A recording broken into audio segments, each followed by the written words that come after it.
Most people live their entire lives thinking angels and demons are separate forces, good versus evil, light versus dark, heaven versus hell. But what if I told you that's exactly what they want you to believe?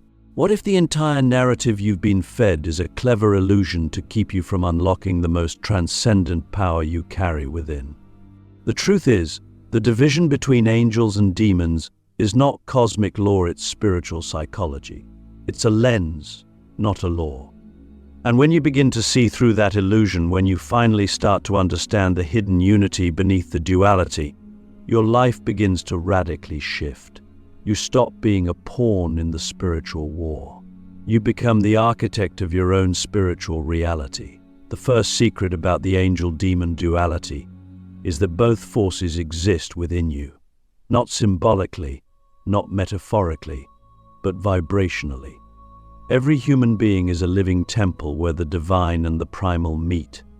Your angelic aspects are not just the parts of you that love, forgive, and show compassion. They are also the parts of you that see clearly, speak truth sharply, and hold space with unwavering clarity.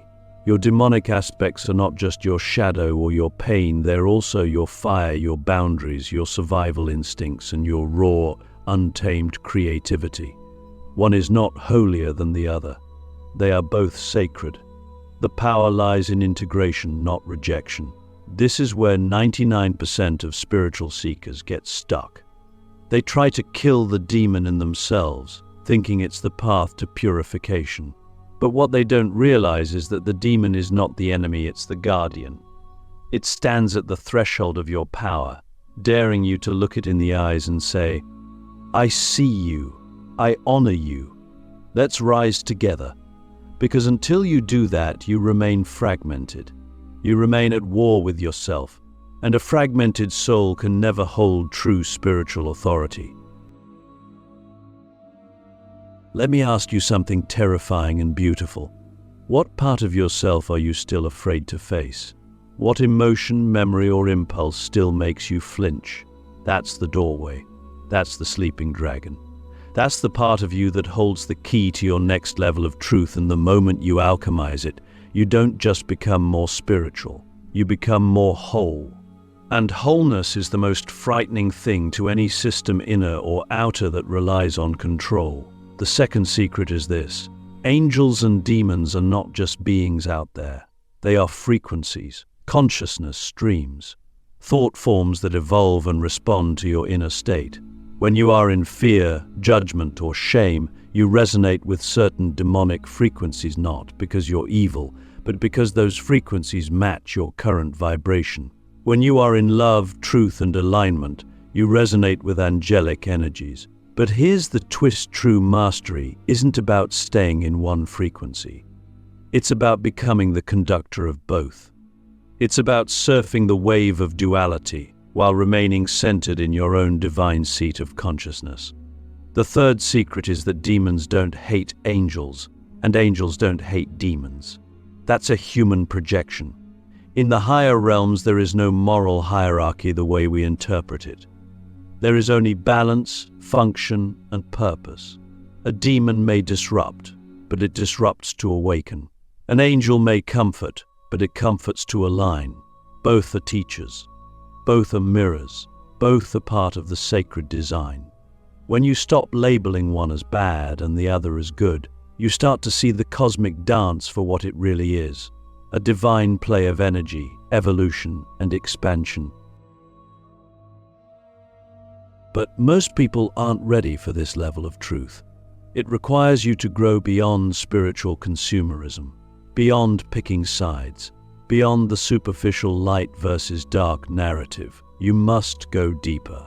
You must become the observer of the play, not just the character in it. And when you do, something miraculous happens. You stop being manipulated by fear. You stop being pulled into energetic wars that aren't even yours. You start to create reality instead of reacting to it. And that brings us to the fourth secret. Angelic and demonic powers aren't just abstract. They are trainable. Just like you can train your body or your mind, you can train your energy to channel specific forces. Do you need fierce protection? Call on the demonic archetype within you that sets boundaries like fire. Do you need deep healing? Call on the angelic frequency within you that softens, soothes, and restores. You don't need to beg external beings, you need to remember your own blueprint. You are designed to be a living bridge between realms. You carry the codes. You are the invocation. Have you ever wondered why certain people seem to attract chaos while others seem to walk in divine timing? It's not luck. It's energy literacy. It's the ability to hold both angelic and demonic currents in harmony without being ruled by either. Most people are overwhelmed by their own energy because they've been trained to fear half of it. But you're beginning to see. You're starting to remember that every flame, whether it warms or burns, comes from the same source. Click subscribe to this channel to get more profound spiritual lesson. And here's the fifth secret, a truth so hidden it's almost never spoken. The moment you stop fearing your own darkness, demons stop having power over you. The minute you stop idealizing only your light, angels stop needing to rescue you. You become sovereign. You become your own guide. You become your own protector. That's the secret the ancient mystics knew. That's the mystery buried in every esoteric teaching. And that's the power most people are too afraid to claim. But not you. You're here. You're listening. You feel something ancient stirring inside your bones. A memory, a knowing, a fire. And maybe, just maybe, you're ready to embrace the sixth and seventh secrets that will not only change how you see angels and demons, but how you see yourself. Most people think angels are only messengers of peace, light, and love. But that's the surface-level story, the sugar-coated version that keeps us comfortable.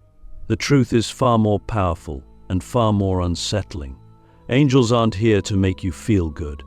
They're here to make you whole.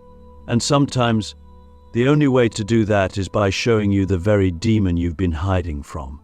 They don't do this to shame you. They do it to awaken the sacred fire you've buried beneath layers of guilt, fear, and spiritual denial. The real angelic frequency doesn't just soothe, it slices. It reveals.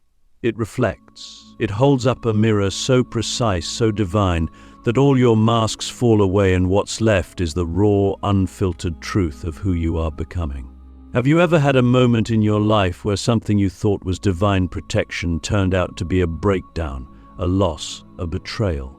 And yet, in time, you realized that pain was necessary, that it shaped you into something stronger, deeper, and more aligned than you ever imagined. That's not coincidence. That is the forbidden mirror in action. That is an angelic force taking the form of disruption so you could finally meet the demon within you, not to destroy it, but to become it consciously. Because demons aren't evil when you claim them. They're only dangerous when they remain unconscious. The sixth secret about angel-demon duality is this. Angels are not here to save you from your demons. They're here to introduce you to them. They're here to guide you into the cave you fear the most, because they know that's where your power has been imprisoned. They whisper not just sweet affirmations, but brutal truths. They don't just open gates to heaven, they slam doors in your face when you're not ready. And in that slam, in that silence, in that sacred rejection, you are forced to confront the parts of you that want to be chosen, saved, or bypassed. That confrontation, that's the initiation. That's the fire that forges the divine warrior. You don't become powerful by denying your demons. You become powerful by owning them, by realizing that your rage, your lust, your envy, your grief, your chaos, these aren't sins. They're signals. They're raw energies that have been waiting to be integrated.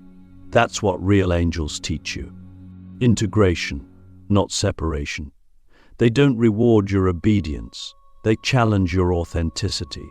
They want you to rise, not to conform. And rising often means becoming the very archetype you were taught to fear. Have you ever asked yourself why the most transformative people in history were often labeled heretics, rebels, or even monsters in their time? It's because they embodied the forbidden mirror. They held the light in one hand and the fire in the other. They didn't try to be angels. They tried to be real. And that frightened the systems built on spiritual convenience. Because when you become real, you become free, and nothing scares a controlled world more than a free soul. The seventh secret is the most paradoxical of all. Sometimes, the demon you fear is the angel in disguise. The chaos you're running from. It's grace with its mask on. The heartbreak, the loss, the collapse, it's not punishment. It's alchemy. It's the divine reshaping your life so that your soul can finally breathe. But to see that, you have to stop labeling your experiences as good or bad. You have to look deeper. You have to ask, what is this trying to show me about my power? Not your comfort. Your power. That's the real game. That's the hidden curriculum of spiritual evolution. Angels and demons aren't at war. They're working together to wake you up. One breaks down the walls. The other shows you what's behind them. One exposes the lies. The other speaks the truth. And you're the bridge. You're the one who chose this life not to escape the dark, but to dance with it, to master it, and to radiate something the world forgot was possible. Integrated divinity. So now I ask you, what part of your life, right now, feels like a demon? What is tormenting you, haunting you, pressing you against the edge of your own sanity? And what if that very thing is the disguised hand of grace, pushing you to awaken a part of yourself you've never dared to embody? What if the demon is not here to destroy you, but to complete you? There comes a point on the spiritual path where you can no longer live in fragments. You can't keep compartmentalizing your soul into light and dark, good and bad, divine and dangerous. That duality, once useful for navigating early awakenings, becomes a cage. And eventually you must break it. You must rise into the middle, into the throne between worlds, where you no longer identify as angel or demon, but as the master of both. That throne isn't some golden seat in heaven. It's a state of consciousness. A level of presence so deeply rooted in truth that you can hold every polarity without flinching. You don't collapse into your pain, nor do you escape into your light. You sit, you see, you integrate. And in that integration, you become something rare, a balanced being in an unbalanced world. What most people don't realize is that balance doesn't mean neutral. It doesn't mean passive. It means precision. It means knowing when to be gentle and when to be fierce, when to forgive and when to draw the sword, when to speak and when to remain silent. It means being able to channel both the clarity of the angel and the fire of the demon without losing your center. That's real power. That's the kind of presence that doesn't need to prove anything, because it is the proof. It is the authority. And when you sit on that throne, you don't beg the universe to align for you. You command alignment not from ego, but from essence. Have you ever felt torn between two versions of yourself? One that wants to heal, help, and love unconditionally, and another that wants to rage, burn, and destroy everything that doesn't honor your soul. That tearing, that inner war, is the call to the throne. It's the invitation to stop choosing sides and start choosing wholeness, because both versions of you are true. Both are sacred. And the longer you try to silence one in favor of the other, the more disempowered you become. Why? Because your power lies in uniting them, in sitting at the center of the storm and declaring, all of me is welcome, all of me is needed, all of me is divine. But make no mistake, claiming the throne is not easy. It requires a level of self-honesty most people aren't willing to face. It means owning your deepest shadows without shame, and standing in your highest light without superiority.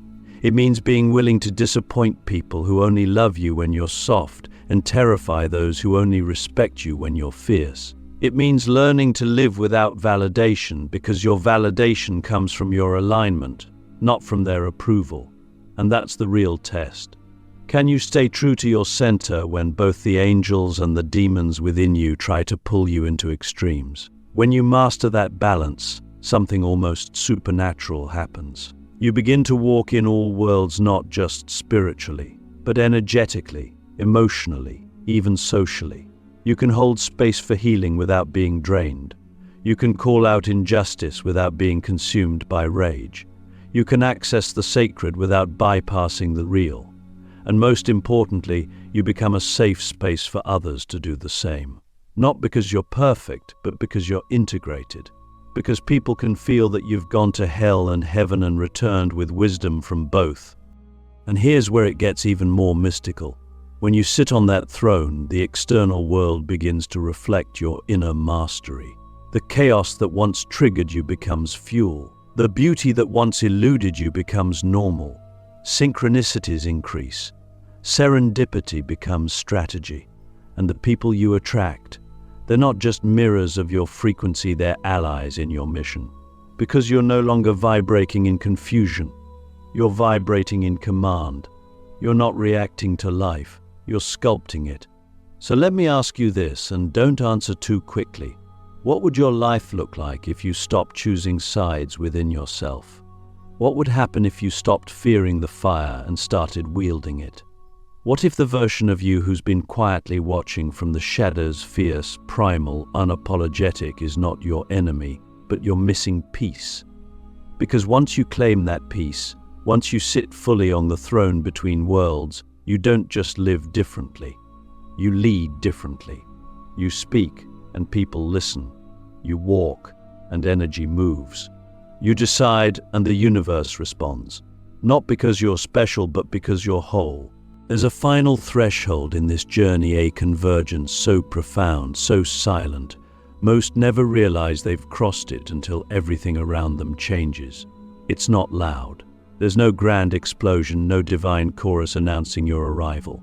It happens in a moment of deep inner stillness, when you stop searching for the divine outside of you and recognize that you are the convergence point of every spiritual polarity. You are the meeting place of angel and demon, of light and dark, of heaven and earth. And in that realization, something ancient awakens, something eternal. You don't just feel divine. You remember that you always were. This is the unlocking of the God code, the hidden intelligence embedded in every soul, waiting for the moment when your angelic grace and your demonic fire no longer compete, but collaborate. It's not about becoming a god in the mythological sense.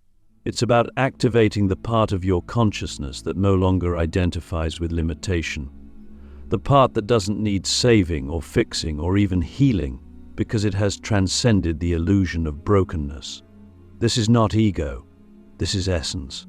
At this level, you stop reacting from trauma and start creating from truth.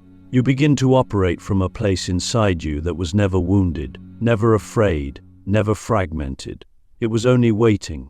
And what's extraordinary is how natural this feels. Not grandiose, not overwhelming, just right. You walk differently, speak with a different tone, hold space in a way that's unshakable. That's because every time you refused to reject a part of yourself, you retrieved lost power. Every time you welcomed your own darkness with compassion rather than condemnation, you rewired the universe inside you. You reprogrammed your energy field from separation to synthesis. That's the God code in motion, an inner algorithm that rewrites reality based on integration, not division. Have you ever stood at a crossroads in your life where no answer made sense, where every option felt equally wrong, until you stopped choosing and simply became still? That stillness is not indecision. It is divine presence. It is the God code at work, suspending the illusion of choice so that a higher intelligence can emerge not from outside, but from within. This is the realm where you stop seeking signs and become the signal. You stop praying for intervention and begin embodying the answer. You don't chase miracles. You are one. And here's where it all comes together. The reason we were taught to fear demons and worship angels wasn't to protect us. It was to disempower us, to keep us fragmented, forever reaching for something outside ourselves. But the real secret, the one hidden beneath every sacred text, every myth, every mystical tradition, is that divinity has always been dual. The serpent and the dove, the sword and the scroll, the chaos and the cosmos. All of it is part of you. All of it is you. And when you live from that place, the universe responds not with resistance, but recognition. So what now? What does life look like when the war inside you ends? When every voice, every urge, every emotion, no matter how light or dark, has a seat at your inner table? It looks like sovereignty. It feels like freedom. And it creates a ripple so powerful that even those around you begin to awaken, not because you told them to, but because your presence made it safe for them to remember who they are too. This is the final convergence, a place beyond good and evil, beyond fear and desire, beyond past and future. It's the state of being where you no longer ask, "Am I worthy?" Because you know you are the embodiment of worth itself. You don't beg angels to protect you because you've become the guardian of your own soul. You don't fear demons because they now bow to your sovereignty. You've become both, and in becoming both, you've become godlike, not in dominance, but in wholeness. So I leave you with this. What would your life become if you stopped trying to be only the light and started becoming the totality? What realities could you collapse? What timelines could you shift? What destinies could you rewrite if you finally accepted that you were never meant to choose sides because you were born to be the bridge? And now you are.